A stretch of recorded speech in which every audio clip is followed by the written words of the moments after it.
南无本师释迦牟尼佛，南无本师释迦牟尼佛，南无本师释迦牟尼佛。We pay homage to our respected teacher, Shakyamuni Buddha. Good.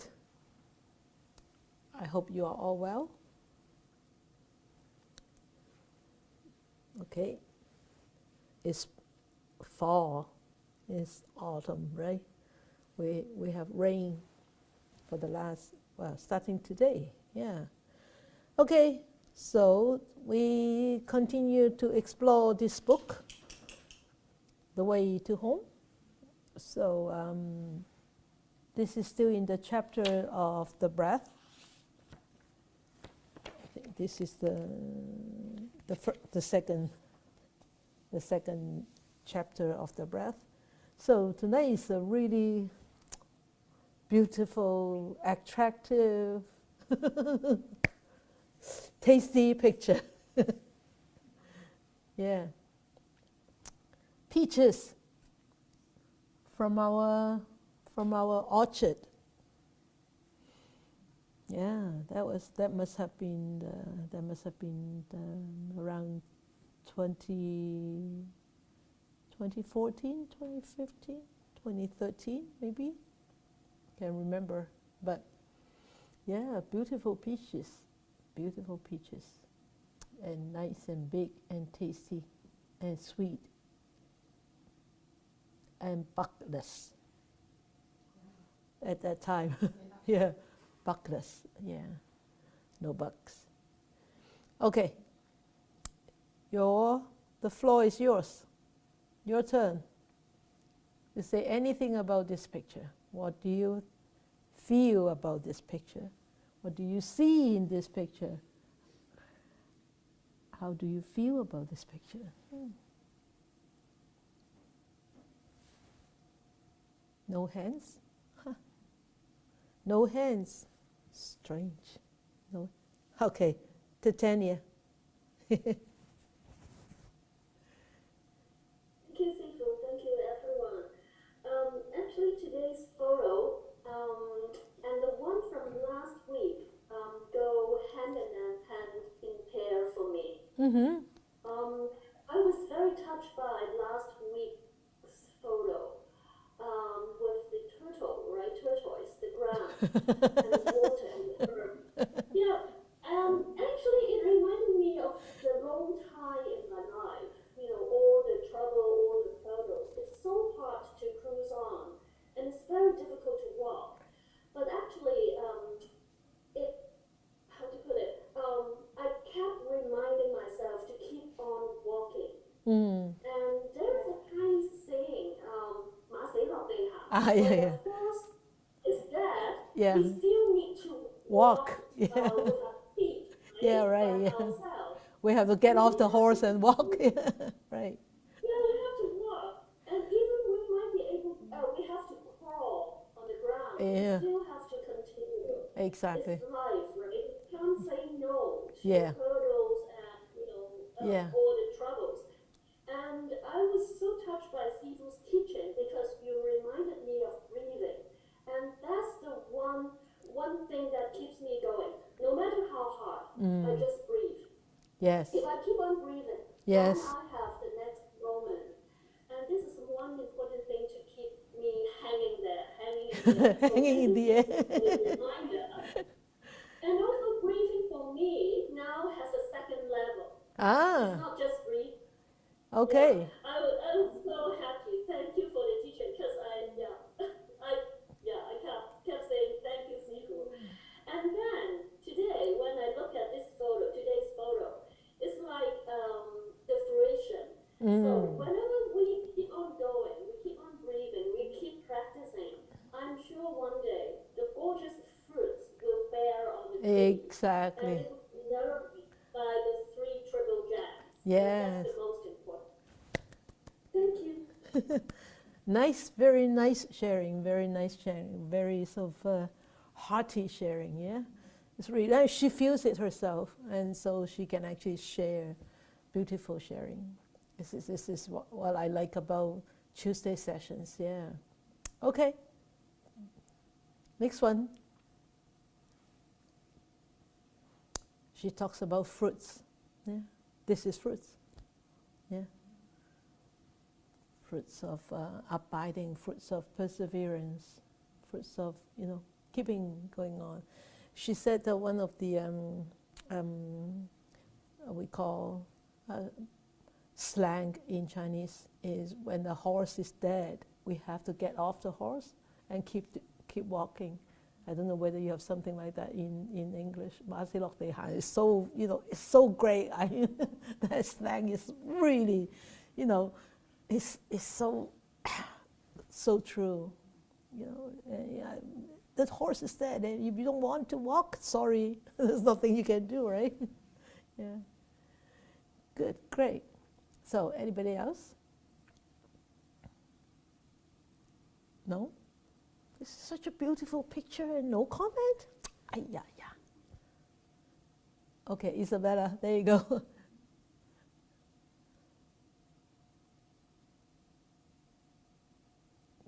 Hello, Sifu. Good evening, everyone. Good evening. Hello, Yes, Sifu. Thank you, yes. Sifu. Hello. Okay. I think I'm not sure. Maybe I'm wrong. I think it's the first time to see the fruit in the Tuesday. On a Usually Tuesday. it's under the sky and then the cloud. Yeah, I'm yeah. not sure. Maybe I'm wrong. No. You are right. I think this is the only picture. I think this is the only picture which have fruits. Which really. Okay. Yeah. Mainly about the cloud and then the flowers. And then all the flowers. Yeah. And then the first thing I think is so unreal. It looks like it's a oil painting or like something unreal. Yeah, it's like a fake one. So sharp, and then it's like a fake one, and then I can see the little hair like of the peach, the thing like the little hair. Yeah. And then it's so cute.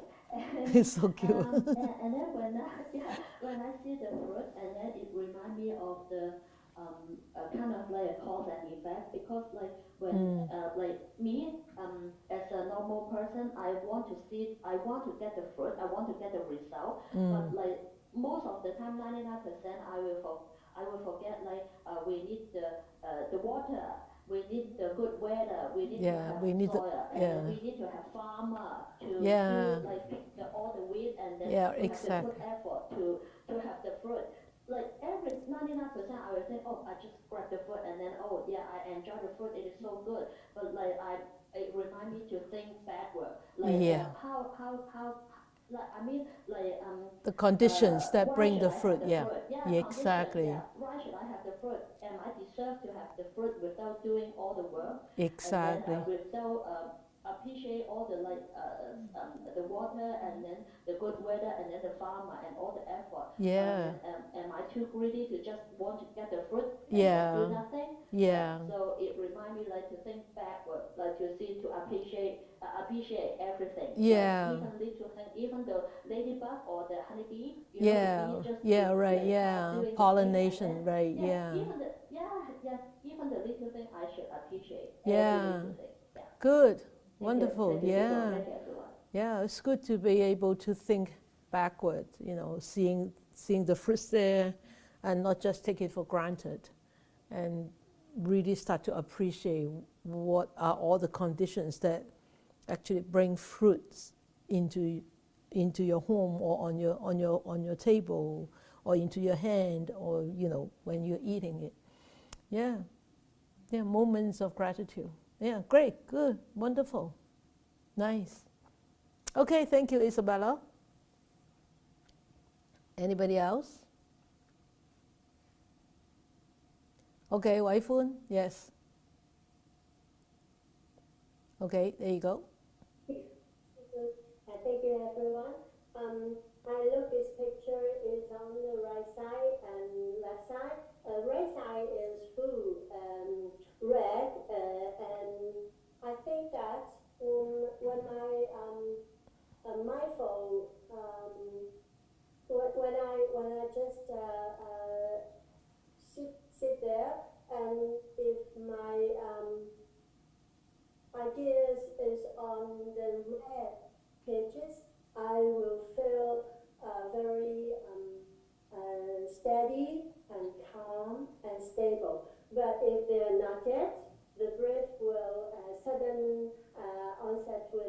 emotions, some changes. Like this peaches is not in the food, perfect one.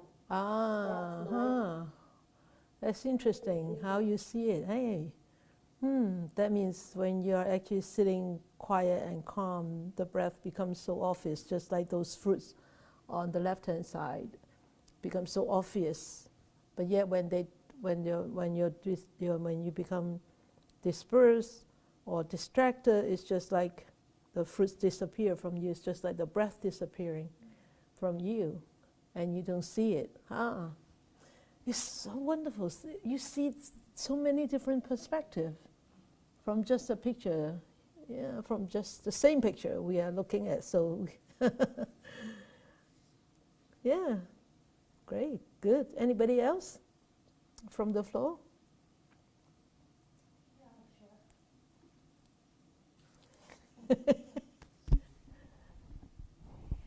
Good evening. So as soon as I saw this picture, I thought how bold and how bright and how uplifting and how pretty. And that reminded me, when I thought of the word bold, of the very first time years and years ago when I first sort of started looking at Buddhism. And I remember thinking at that time how strong and bold and uplifting and pretty it was.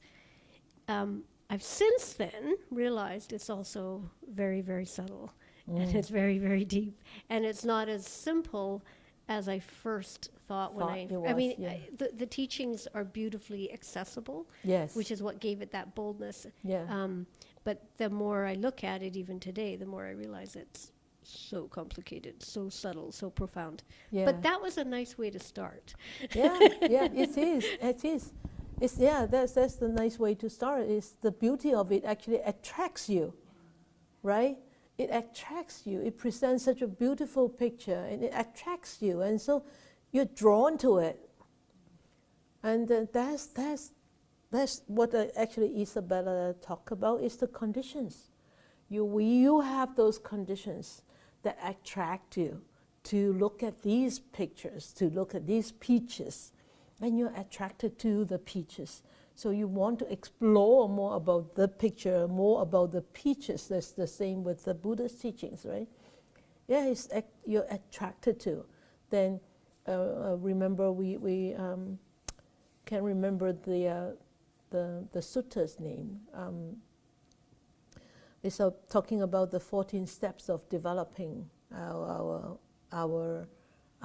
practice. You know, from the first is you having faith, and then you go to a teacher, and remember? Yeah, and then you hear, you're giving ear, and all that. You start to develop, and then you start to strive on, and you contemplate, and you dissect, and you analyze, remember? And eventually you give up, you renounce, you liberate it. So those 14 steps of development. So the first step is really having that faith. Remember, the first step is faith. Why is there faith? Because there is something that draw you to it, right?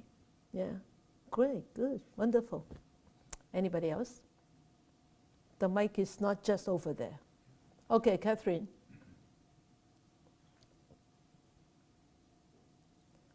Good evening, Sifu, and everybody. Good evening. Sifu, when I looked at this picture today, it's more than the beauty of the picture that attract me. Yeah. But then, you know what? My greed already comes.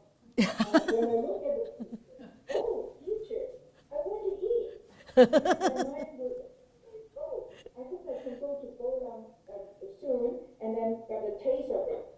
You know, it's just that it tells our mind, if we are not mindful, we are not watchful, and right away, you know. That craving comes, right? It's so easy. Yeah, but great that you knew that you had that craving. That means your awareness is really working at that moment. So, you know, don't bash yourself, don't beat up yourself, give yourself a little pat. It's okay. Catherine, you're aware.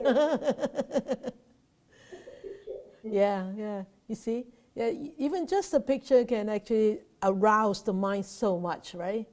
Let alone what we actually see with our eyes and hear with our ears. Just a picture can arouse that kind of craving, and let alone, seeing something right in front of you, or somebody right in front of you, or some attractive woman or some attractive man in front of you. Say, oh, that's the danger, or super danger, right? Yeah, great. Thank you, Catherine. Thank you. Yeah, nice. Anybody else?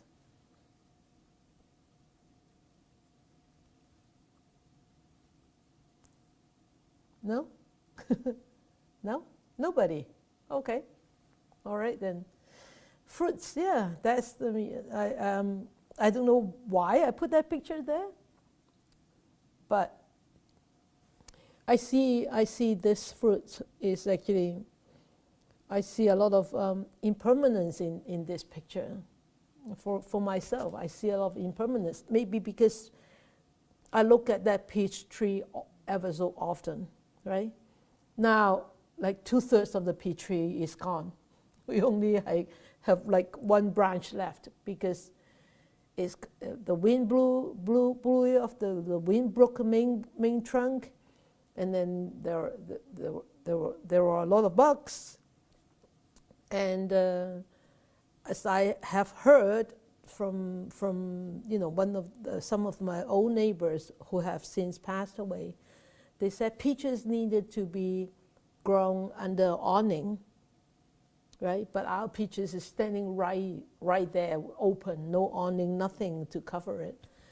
But I don't know how it survived, and how it actually, when we first looked at it, when I first looked at it, that year when we actually looked at it, or when we actually took possession of this property just right next to the old property where we are building now, where in the orchard, there were so many peaches. But as the year goes on, this peach tree got older and older and got damaged, and maybe we didn't really look after it well enough, like our old neighbor used to. So it's sort of starting to die down. And I don't think we had any peaches this year. No, none whatsoever. We only get one twig. So next year we really have to look after it. So bring back the glamour of that tree, hopefully. I don't know whether we can bring back the glamour. But because I have been looking at this tree for so long, for like over 10 years now, so I really see this changing, this old age, dying, and sickness. In this picture, it really reminded me of that, of those old age and sickness, and maybe, not maybe, but eventually death. It really reminded me of that in here, even though this picture is so uplifting, so colorful, and so bright and so fruitful and fruity, but still it reminded me of that. And it reminded me also is when we have such beautiful moment, when we have so many peaches at that time, it reminded me now when I look at it, is that at that moment have we really cherished those peaches? Have we really cherished? Have we fully treasured the peaches? No, at that time, no. Because we were very busy. We're always very busy in the summer with the farm, and a lot of times we forget our orchard. And we just let the fruits drop, right? Agree? Yeah, we just because we focus so much on the farm, on the vegetables and everything, and we didn't pay enough attention to the fruits, and we didn't pick the fruits at the prime time. I was eating one of the apples that I picked about 3 or 4 weeks ago, last night, and it went soft, but it was still good. But remember the apples that I actually on Sunday I ate some of the apples that they just recently picked. They were all wormy. So if we would have picked those apples at this prime time, I don't think that they will have so many worms, so many bugs. So it reminded us. It reminded me that we really need to treasure their prime time. That prime time. And what is that prime time? So that passage to go with this is the only breath you can observe is the breath that is happening right now, right here. And not the past, not the future one.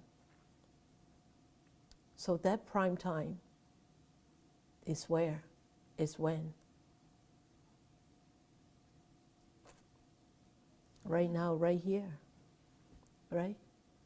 So when we were little, I always, I heard some of the elders that always said, in the human world, 1 year, but in the heavens world, it's only 1 day. Yeah. 人間一年，天上一日. So that's what the elders, used to say is the 1 day in the heaven is 1 year in human life. So when I actually started to learn about the Buddhist teachings, and I encountered Guan Yin菩萨, the Avalokitesvara Bodhisattva, and in the praise hymn of Avalokitesvara Bodhisattva for him or her, whatever gender you want to use, is 千處祈求千處應，苦海常作道人. So that means anywhere, anytime you ask for her help or his help, he'll be there for you. So whether it's day or night. So when I look at that, when I actually read that, and I said, wow, so that means he or she works very hard. Like, right? Anytime, anywhere, whatever time, wherever, right? Then I study the Amitabha Buddha Sutra, because when my mom passed away, I was ignorant. Some people told me what to do, then I did it. But it was a good ignorance. So I read the Amitabha Sutra every day for her, dedicate the merits to her. And it says in there, in the Amitabha Sutra, it's that infinite light and infinite lives. Infinite light and infinite lives. Infinite lives, that means longevity, very, very longevity, right? That's time. But here, right now, right here, is times talking about time. So this is all talking about time. So how long does it take for a bean sprout to give you a bean sprout? A green bean, a mung bean to give you a bean sprout? 3 days, 5 days? How long does it take to give you a baby? 10 months. Right? Of course, conception is like this, but he or she has to grow in the womb 10 months. 9 months to 10 months. How long does it take for a red cedar tree to become really a big, huge red cedar tree that we can use to carve out the Buddha with? Hundreds years, right? So that's time. These are all time. So when we were born until we die, that is time too, right? There's so much time. So when you think of it, that time doesn't stop. It doesn't stop, it goes on Even sometimes during bad times or during sad times, you want the time to go fast, but it doesn't.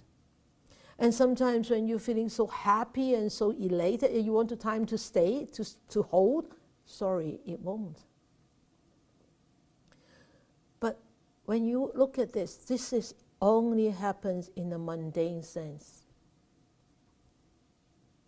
In the supramundane, there is no time. That's why in the Amitabha Sutra, Amitabha Buddha Sutra, it says infinite lives, infinite times. Infinite light and infinite lives. 無量光,無量壽. Okay, so this says in here is the only breath you can observe is the breath that is happening right now, right here. Of course. The last breath is gone. No matter how much we want it to be back, you can't have it back.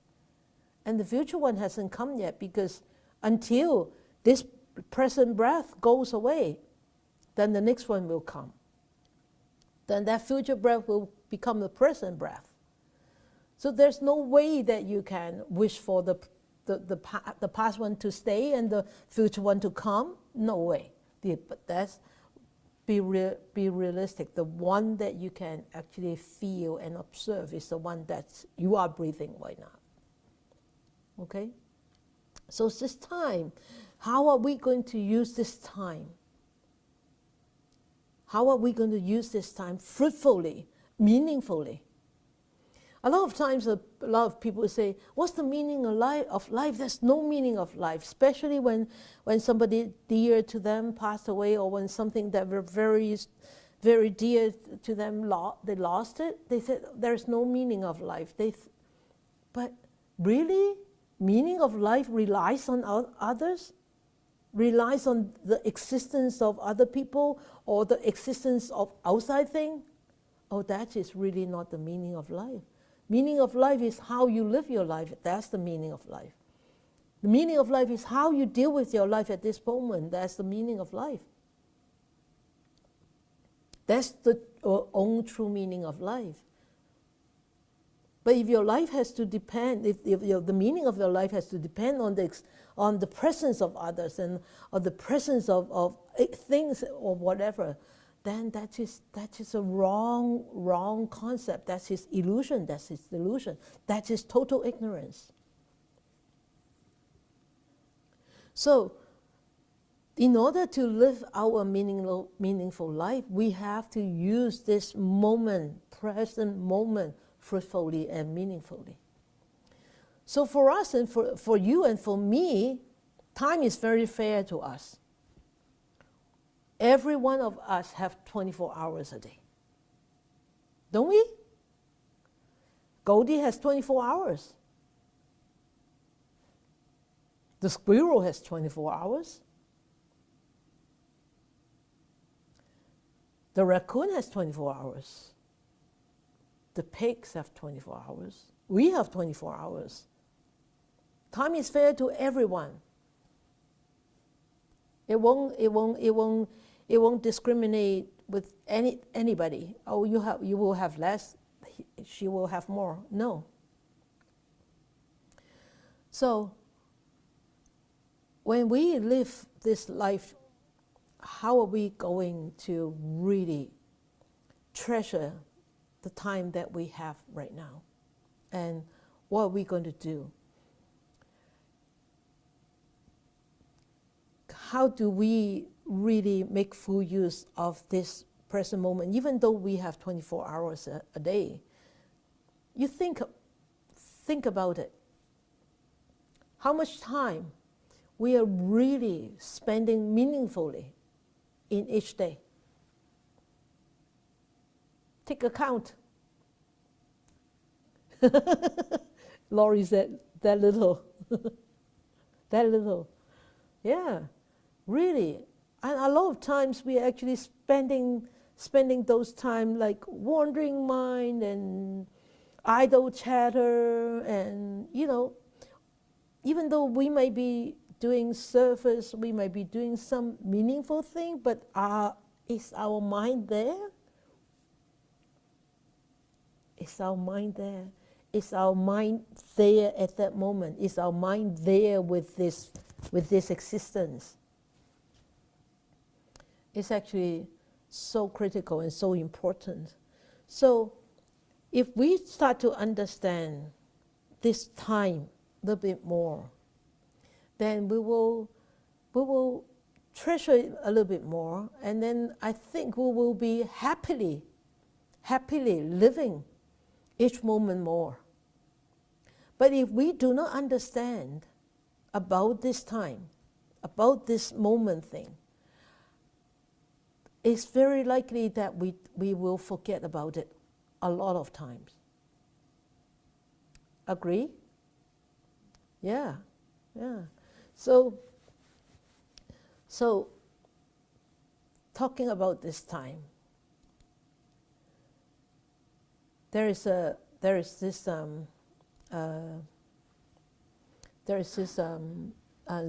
story in the Chan tradition. So somebody is being chased after by a very fierce tiger or a lion, whatever you want to call it. So, and then he fiercely just run. And carelessly he fell off the cliff. He couldn't stop. So he fell. But he fell, but he was like very agile, very smart, and he managed to hold on to a vine. Yeah, very thick vine. Hold on to a vine. But he was hanging in the air. Okay. He was hanging in the air, and he looked up. Oh, he saw that vicious tiger is up there. And he looked down, and there was this running, rolling river, very deep, big river, rolling water. So when he looked up, he saw that, and when he looked down, he saw that. Then, all of a sudden, he noticed that next to him, there was this wild strawberry plant, which have a few strawberries on there. So he was holding on to the vine, okay? So, what would he do? What should he do? What is your take? Eat the strawberries. That's very good. Everybody agree? Oh, Jaren doesn't agree. You're in the middle of a life or death situation. You're worried about food. Okay, and Jaren said, you are in the middle of the life and death situation, and you worry about fruits. Okay, so Jaren doesn't agree with eating the strawberries. I'm the only one. Who else want to say anything? Eat the strawberries, right? I will eat the strawberries with one hand. With one hand on the bottom, and you're like, Yeah, get the strawberries, eat it. trying to get them. Present moment, Jaren. There are like three choices, right? One is you look up, you try to climb up the vine and got eaten by the tiger, or you let go, you fall into the river and risk of dying, or you eat the strawberries and enjoy that present moment. Or you could throw the strawberries at the tiger, hopefully he eats them. Oh, yeah, that is a crazy thought. That's a crazy thought. Yeah. Eat the strawberries yourself. Jaren has a very crazy thought. Jaren said, pick the strawberry and throw it to the tiger. Hopefully that tiger will run away. If you have the energy to throw that strawberry up to the tiger, I think you probably will beat the tiger. But anyway, so, that present moment, this is I tell you, this is a gong on, right? A chain gong on. So is there really a right answer, a correct answer? No. But when you talk about present moment, at that moment, don't be afraid. The tiger is not here yet. Don't be afraid of falling into the river because you're not there yet. But you are actually there with the strawberries. So just eat the strawberries. And enjoy the strawberries. Because why? Because why? Whatever you are, if you're worrying about the tiger up there, or you're worrying about the river down there, it's all in the future. It's all in the future. But the strawberries are there at the present moment, just next to you. Okay? So that is something to actually you can contemplate on. And not to be, feeling regret and that you have not eaten the strawberry when you fell into the river. I wish I have taken the strawberries, So that's one thing that you actually need to think about, is really not to hold on to the past. I wish I haven't jumped the cliff. I wish that there was no tiger, right? And not worry about the future, or what happened if I fall into the river. That's in the future. But the present is, enjoy whatever that you can, or if there is no strawberries, try to find a way, think of a way to get out of that situation. But it may take some time, so the strawberry may be able to give you some energy. And sugar. Yeah. So you can hang on longer. Exactly. Now you have changed your mind, right? Option, yes. Yes. So you hang on a little bit more because of the sugar and the fruits, and give you a little bit more energy too, right? So, okay. So this present moment, this is such a beautiful picture. Isn't it great? You know where that is? That's Po Lam, one of the exit towers without the roof yet. They're working on the roof, and that was the moon. It was taken last month with a cell phone. Even the cell phone pictures looks very nice. This present moment, in the Heart Sutra, it says, we don't. What did it say? I can't remember. I can't remember the English words.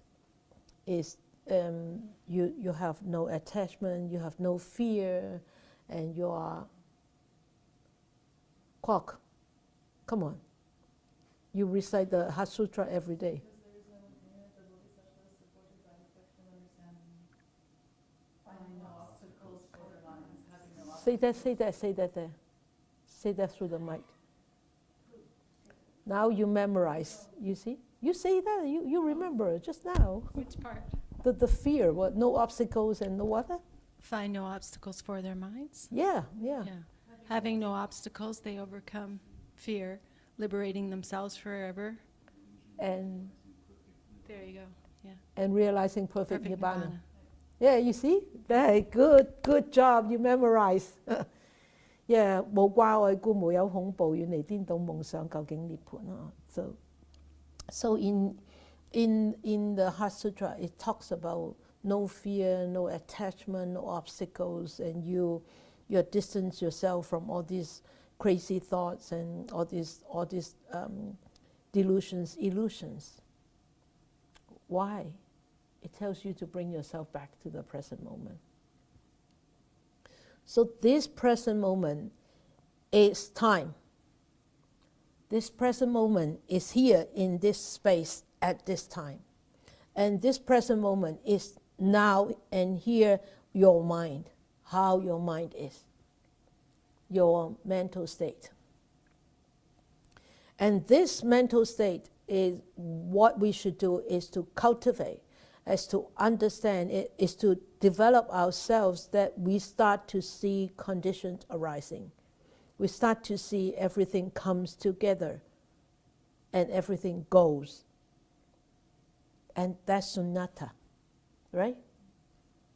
So this present moment is not the past nor the future, but here, right here.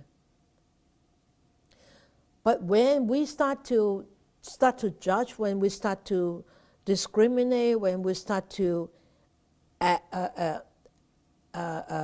interpret and everything, we will have left the present moment. Right? I once was asked a question by a monk. He said, what kind of people are you? I said, I'm Chinese. You know what? Right after that, I know I was totally wrong. I'm off. But at that moment, I told him I told him I'm Chinese. That was the totally wrong answer. I wouldn't have given that answer right now. Don't ask me what kind of answer I will give. It's my answer, I'm not going to tell you. So, when I asked you, who are you?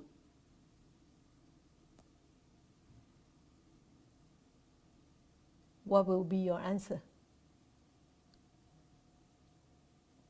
Oh, you have to think? Sorry. Sorry, no thinking. Once you start to think, you start to actually analyze, you start to interpret, you start to put together an answer. You start to use your sanya, your perception. And then that when you start to use that sanya, you have relieved that area of sunyata. You have left, right? Yeah. So it's very difficult, really, to be at the present moment. It's really not easy to be at the present moment. But even though it's not easy, but we should really try it. Okay. So at this present moment, the meaningful, how are we going to really meaningfully live this present moment? So at any moment of life, when we are dealing with life, I think we need to really look at it from a few perspectives. Is right now, what is the most important thing to do, for me to do right now, at this moment? And secondly, who is the most important person at this moment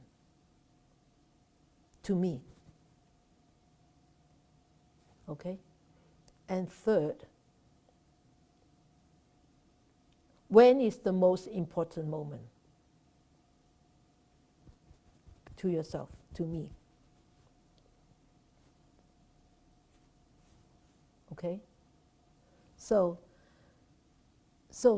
maybe some people say, well, the most important thing is I become rich, and I've got a big house, I've got the fancy cars and whatnot, or get a big family, have children and grandchildren and great-grandchildren, Think about that. Really? Is that what is the most important? Are those people the most important to you? Think about that. seriously contemplate on that yourself. Don't give me your answers, you don't need to, but I want you to think about that. What is the most important is really being rich, being famous.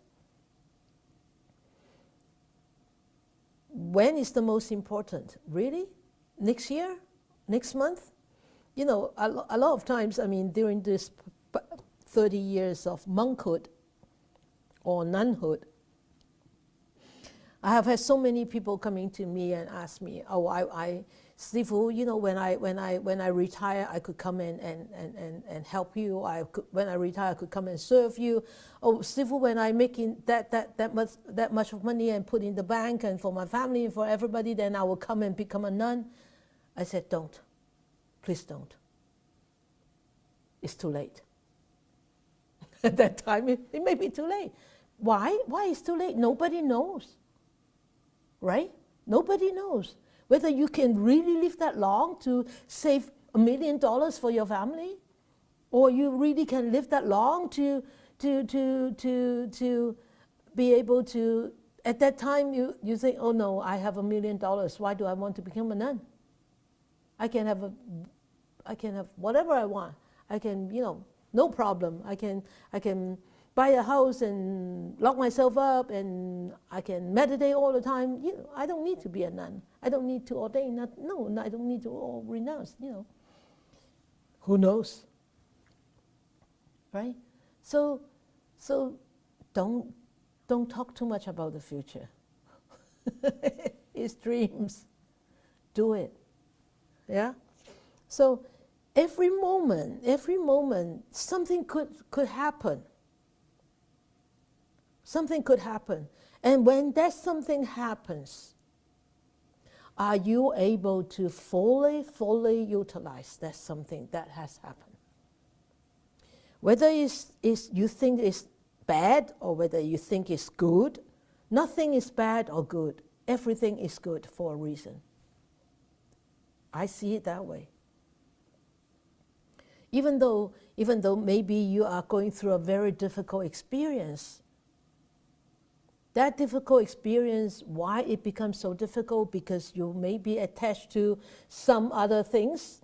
So that's why you find that experience very difficult. Or you attach to some other people, that's why you think that, oh, losing that some other people is so difficult. It's all because of this attachment. It's all because of this view, this wrong view, this view that doesn't understand the importance of present moment. So if you do understand that present moment, then you'll be able to actually hold yourself, bring yourself back to this present moment and stay a little bit focused at that moment. Be a little bit more aware. And as Taitanya said, that gives me a possibility to go on further, to keep walking. So, you know, anything that happens at any moment of life, I tell you, is actually could bring a lot of benefits, could strengthen you so much. But it all depends on how you are going to use that experience from that moment. Okay, so for us in this body with this life, there are only two kind of actions that we do all the time. One is the doing mode. The doing mode. And a lot of times we are in that doing mode, right? Working, crazy, busy. And actually, you know, thinking about that, we think about that. We are constantly in this mode, almost like how many hours a day? And in this doing mode, a lot of times we actually create so much stress, anxiety, and conflicts with ourselves and with others. Right? This doing mode is not necessarily fruitful, wholesomely, you know. So, and when in this doing mode, if we really start to create so much stress and tension and anxiety, and this will only create, actually bring on more and more, I could say, unwanted, unpleasant experience, unpleasant consequences, unpleasant results, or unpleasant relationship. But good thing that there is another mode, the mode of actions. It's a being mode. So this being mode is what we actually are learning to be, right? When we sit there and be mindful, we are being objective. We are being non-reactive.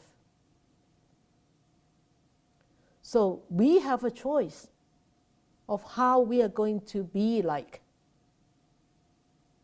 right? Of course, we can choose to be like being bad, being angry.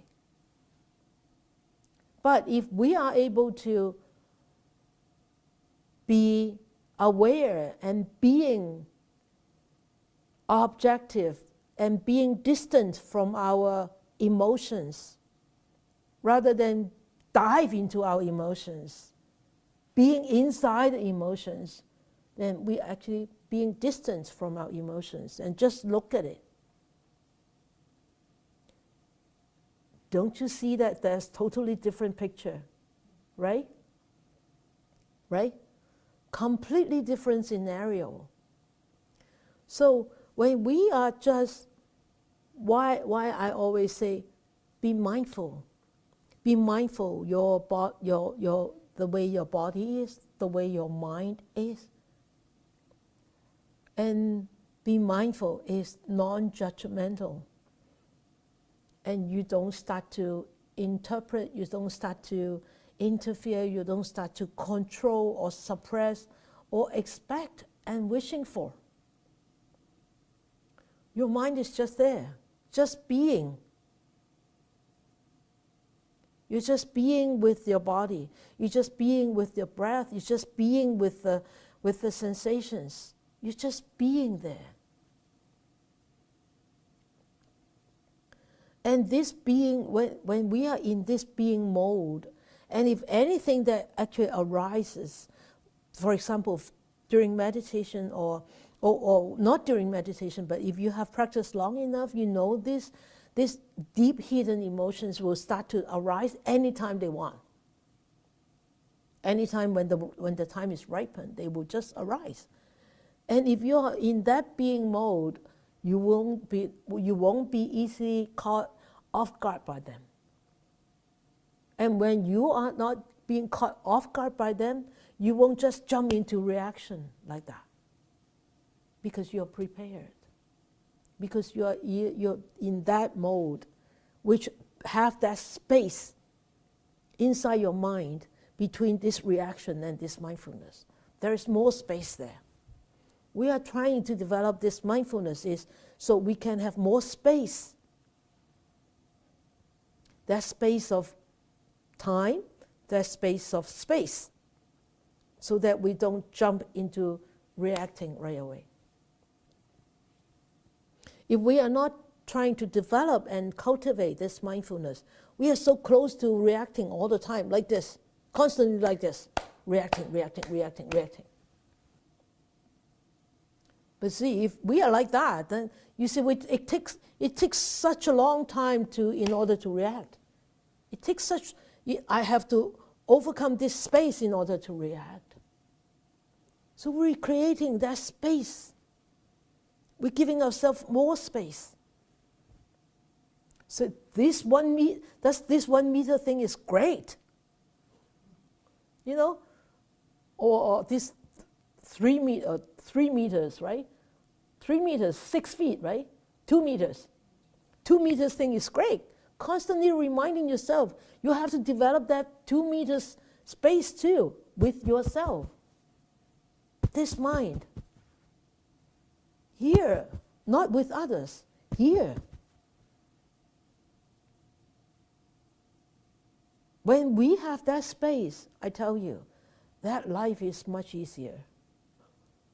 Isn't it? Right? You don't constantly being like submerged into your emotions and dive into your emotions and choked by your emotions, suffocated by your emotions. Right? That's why mindfulness is so important. And mindfulness can only happen right now, right here. Here. I want to share with you, this is the management of the mind. It's developing this mindfulness. So mindfulness in Chinese is called Jinglim, right? And in Pali it's called Sati. So in English it's called mindfulness. And this mindfulness doesn't really explain mindfulness very well. But I want to share, I'm not trying to influence you, but I want to share with you how the Chinese word actually explained mindfulness. It's beautifully defining mindfulness. So this is the first word of mindfulness, Jing. It means Jing. It's made by 2 words. One word is stop. This yellow word means stops. Stopping. Okay? And then the second word is one. This is one. Okay? This one line is one. What does it mean? What does it mean? It means is putting your mind in one place and stop it there. Stop it there. Just like what I said just now in the meditation teaching. I can't remember what I said. What kind of words I used. It's just be here. Be here. Be here at this moment. In this body. In this breath. Just be here. That means you stop. The mind stops there. It sits there. Oh, yes. The mind's connected with the object of your meditation, and the mind is continuously there. When you are continuous, that means your mind stops there, right? When you're continuously aware of the breath, that means your mind actually stays with the breath and stops at the breath, with the breath. So that's Jing, okay? This right here, right here, right here. What to do? Doing what right here? It's this word, Lim. This means made up with 2 words. The first word is here. Here. And the second word is mind. Here. The mind here. Beautiful, isn't it? That defines mindfulness so beautifully. Right? Right here, right now, the mind is one-pointedness. That one is one-pointedness. Why is this one-pointedness? Because it stops there. It is stuck with that object of meditation. And I'm sure some of you have actually have experienced that in your meditation. When you're so focused in your breath, it's nothing but the breath. Your mind doesn't wander doesn't doze off, nowhere. It's there. That in that awareness. That is true mindfulness. You are holding your mind in that space at that time, nowhere. And at that time, there is no time. There's no such thing as time anymore. And you can sit 3 hours and as if that you have just sat for 1 minute or 2 minutes or 5 minutes. That's why 1 day in heaven is 1 year in human life, in human world. Right? You experienced that before? So you see, this is why it's so important to train and cultivate and develop this mind. And it's so easy to say, oh, be at the present moment, be at the present moment. Yeah, so easy to say, but is it easy to do? Really so difficult, right? And even when I'm talking to you, I become aware that my mind wanders off. My mind wanders off.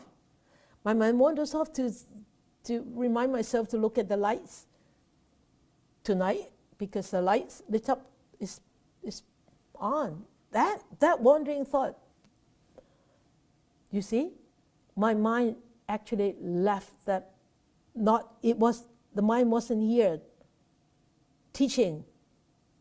At that brief moment, it wandered off, but I was aware of it. So that is so important. That is so crucial. So we need to actually manage our time very well. And of course, the teachings of meditations teach us how to manage our time, how to manage this time. So every now and then during meditation, we wander off. We say, come on, bring it back. So you remember to skillfully manage your time. But when you don't, when you wander off, gone to Turkey, gone to San Jose, gone to China, then that means you are not managing your time well.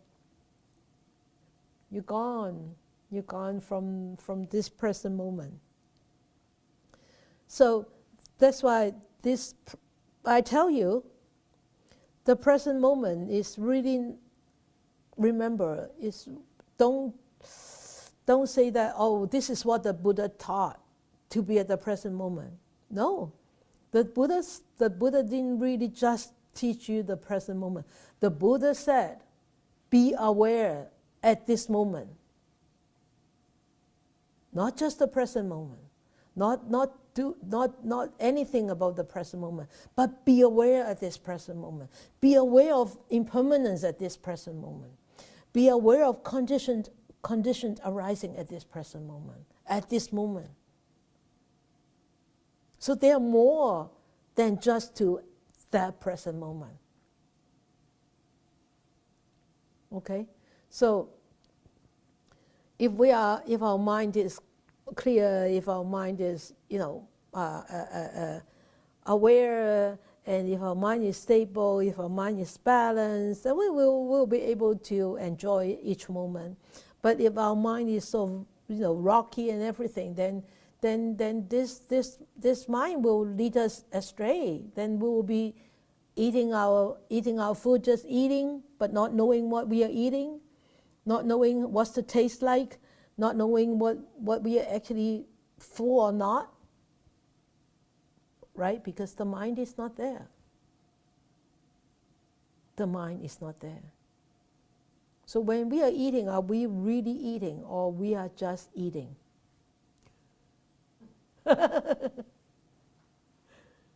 Remember when I teach your students eating the raisin or eating the mandarin orange? Just 3 little raisins. The kids could make out so many different experiences. Because why? The kids are so simple.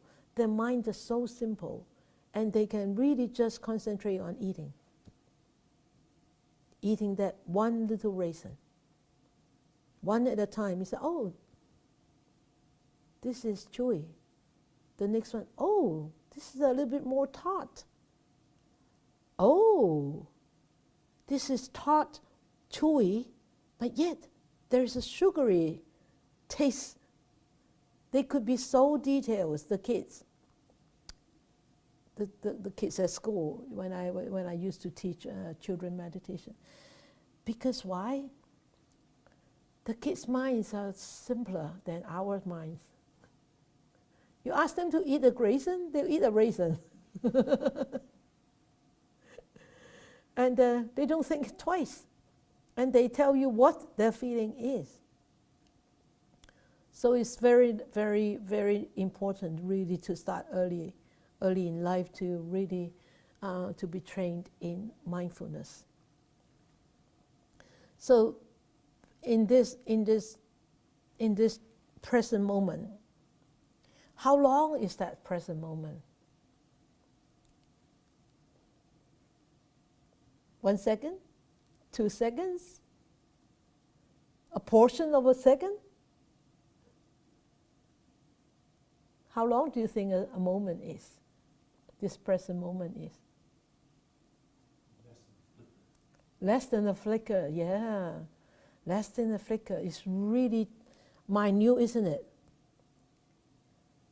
Even though when I do this, it's already so many moments have gone by. So many moments. It's just that we do not have the ability to actually perceive and see that. Because the mind is not focused. The mind is not one-pointedness, yes. So this present moment is really a really wonderful, wonderful moment that we can actually use. And this present moment is, we can use this present moment to stop right there, all our illusions, all our delusions, and to realize the truth.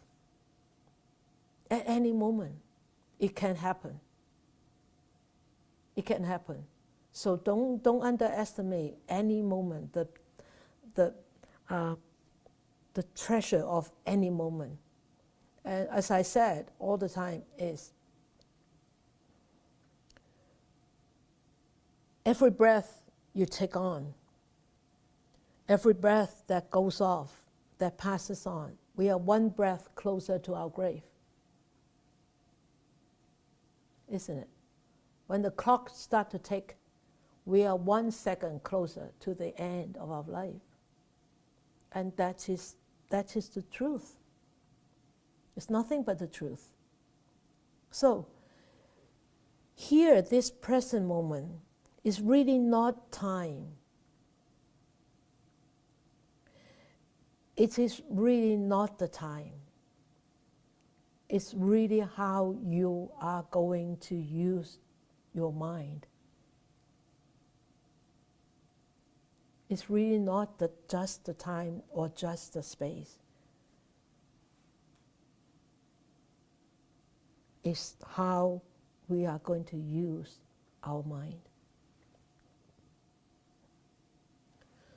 Because if we always think that this is just time, the present is just time, then we will, a lot of times it's very likely that we will start to dwell onto the past and dream of the future because we are waiting for the future to come. But if you know this is not just time, it is actually a state of your mind. It's how you are going to work your mind. Then you won't start, going back into the past and or dreaming about the future.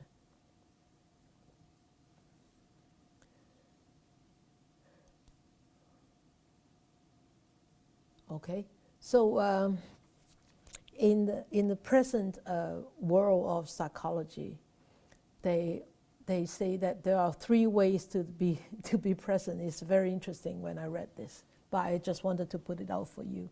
It said the first way is called therapeutic presence. You know, this is the when you look at it, is, you know, these scientists or these scholars or these psychologists or psychiatrists or whatever, they pick whatever they want from the Buddhist teachings and fit it into their professionalism, right? And make it work for them. But it's interesting to see how they actually defined or how they can make out different types of presence to be present. And he says it's called therapeutic presence. Is to let go of the past and the future. You know, the past has gone and the future hasn't come. So they said that it's really trying to bring yourself back to right here, right now, and stop worrying, and stop daydreaming, and stop replaying and all these past memories. And so it becomes therapeutic. It does become therapeutic, right? This is how they actually define this. So it said if we could actually learn to drop all these characteristic moves, the world will become a simpler and kinder, friendlier place. That's what they said. So that's why it's called therapeutic presence. All right? And then the second one is called joyful presence. So it's to cultivate all the full appreciation of rich experience available in each moment. So example, like mindfully eating a raisin, or mindfully enjoying hearing a song, you know. So that is a joyful presence. But here, joyful presence, I think they are actually using this mundane sense of joyful presence. But I think that there could be a joyful presence too. When I talk about in the meditation teachings just now, is when you are continuously aware of your meditative object, the mind becomes so calm, so still, so quiet. Then there is this joy from your mind, and it's joy in your body, right? Piti and sukha. Okay, so that could be a joyful presence at that time. But here, they actually, I don't think they are talking about this joyful presence. Okay, but the next thing they said is a mindful presence. Then I think there in that mindful presence there could be joyful presence too. Okay, and this mindful presence could actually be a therapeutic presence. Actually, this mindful presence embodies therapeutic presence, embodies joyful presence, but the first two might not necessarily have this mindful presence, right? So this mindful presence, we talk about it the whole night, about what matters most is here, right now, right here. How your mind sees it, how your mind deals with it, how your mind acts or reacts to it.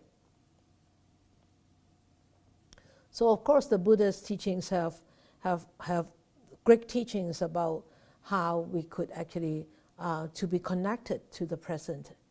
I would just roughly say it. I'll just roughly talk about that. How to be connected to the present moment is firstly through the body, the breath, and the eye sees forms, and the ears hears, and the movements of the body can also be very good tools for us to actually observe and to be at the present moment. That's why they have particular meditation techniques doing movements, they have a set of movements. I don't know whether you have actually heard about that. They go like this, and they go like this, and they go like this, and they go like this, something like that. I've seen some of my friends actually doing this kind of movements the whole hour. So they are aware of the movements, but that is a way to teach the mind to be aware also. And then the second one, of course, the feelings, right? The feelings, it could be physical feelings, it could be emotional feelings, and physical feelings is more tangible. While we are sitting, how do our hips feel, and if we are sitting on a chair, how do our bottom of our feet feel, and when we are walking, when we swing our arms, how do they feel? So those are all possible physical feelings. Or what about the emotional feelings? When it comes on, these emotions, when it comes on, how do we feel, and how does it manifest in the body? So they're all connected together.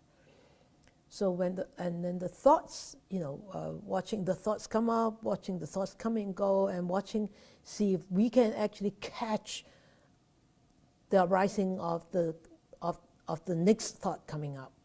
So that actually needs a lot of very, very sharp and focused mind. And then the contents of the thoughts, of course, so knowing the content of the thoughts, what are they, and how they change. So this is what I summarize is Satipatthana, the 4 foundations of mindfulness. Okay, so if you have times, you can actually go online to look up this Satipatthana Sutta, and I will just give you a very brief note on this. It says, when walking, the monk discerns, I am walking. When standing, the monk discerns, I am standing. When sitting, I am sitting. And when lying down, I am lying down. And eventually this I has to go. Eventually. At the end of the day, this I has to go. Walking, standing, sitting. There's no somebody. There's no you walking, no you sitting, no you standing. You're just walking, standing, sitting. Eventually you will have to start to let go of this I. And it takes time. Okay? So, the only breath you can observe is the one that is happening right now. Okay? Good? Nice? Yeah, I like this one. Anything? You have something to say? Or you have questions? I have a quick question, if that's okay. I'll make it really fast. Earlier today, you were talking about something, you said sanya, and I think you were talking about perception. When we judge, interpret, there's analysis, and then you use the word sanya, and I missed what... Sanya is your perception, right? Perception. It's perception, and then your experience from the past. When you start to see things, then your experience from the past will start to put you into that perspective of analyzing, interpreting, and using your past experience to examine your present experience. But that is wrong. Why? Because the past experience, though you might be in the similar situation, but totally new situation. But your past experience is the past situation. Right? So for example, when you see, when your past experience is, oh, you've seen this, oh, this is bad, this shape is bad. So in the future, you see something this shape, you say, oh, my sanya said this is bad. Then you immediately say this is bad. But it could be a computer, very useful. But your sanya already tells you this is bad. Because you remember it from your past experience. Or from your experience of the past. Okay? Good. All right. Any questions? Of course. Oh, you do. Wow.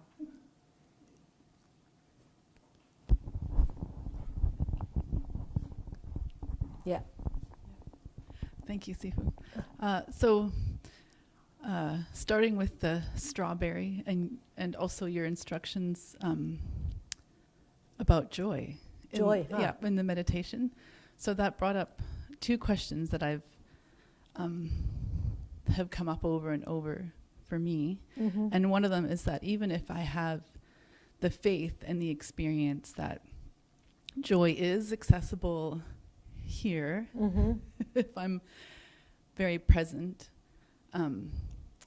why is it so difficult To have joy. to keep trying? It's so a lot of the time it's like, oh, no, I don't know. It's too much wading through garbage. Like, so I think of it as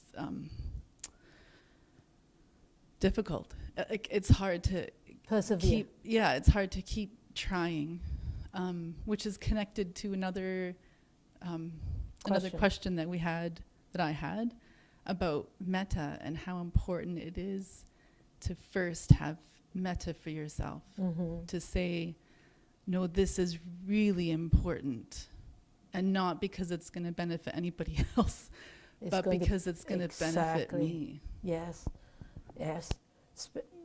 That is a very good question. And especially as a mother, or as a caregiver, you're always constantly pouring out your heart to the other people. And you forget about yourself. When you come to deal with your own difficulties, you find it so difficult. Why? Because, why? Who is the most important person at this moment? You forget about yourself. I already answered your questions. The three perspectives you have to look at. What is the most important thing? When is the most important time? Because a lot of time we forget. We need to practice. We are the one who can practice. Nobody can practice it for us. Nobody. Nobody can do it for us. Nobody.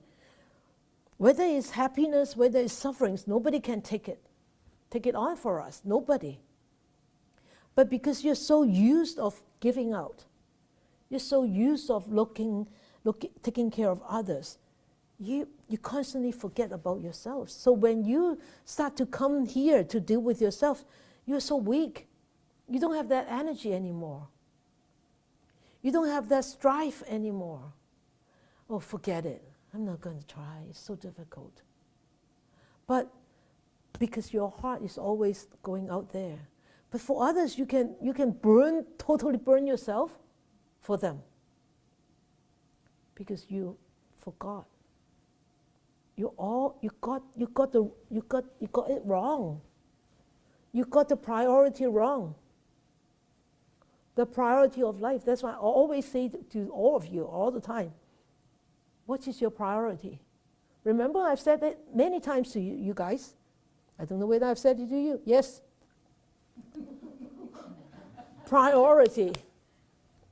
Priority is very, very important. If you do not really think about priority, you can easily let go of so many opportunities. Let it just gone in the wind. It will never come back. Priority. Prioritize yourself. It has the top priority, I tell you. That is not selfish. Why did the Buddha said self-benefits and then you benefit others? 自利利他. Why? Why doesn't he say you benefit others, then you benefit yourself? He doesn't say that. Why does he have to attain enlightenment first? Why doesn't he just go and teach? He didn't need to. Why did he have to attain enlightenment first himself before he started coming out to teach? Think about the Buddha. Answer? Good. All right. Priority. So we will dedicate our merits.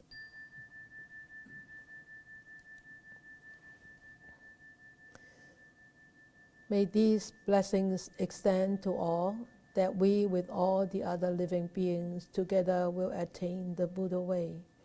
May we wish more and more people will encounter the wise words of the Buddha, study them, understand them, practice them, and help themselves to liberate from all the sufferings and be truly happy and to be truly peaceful.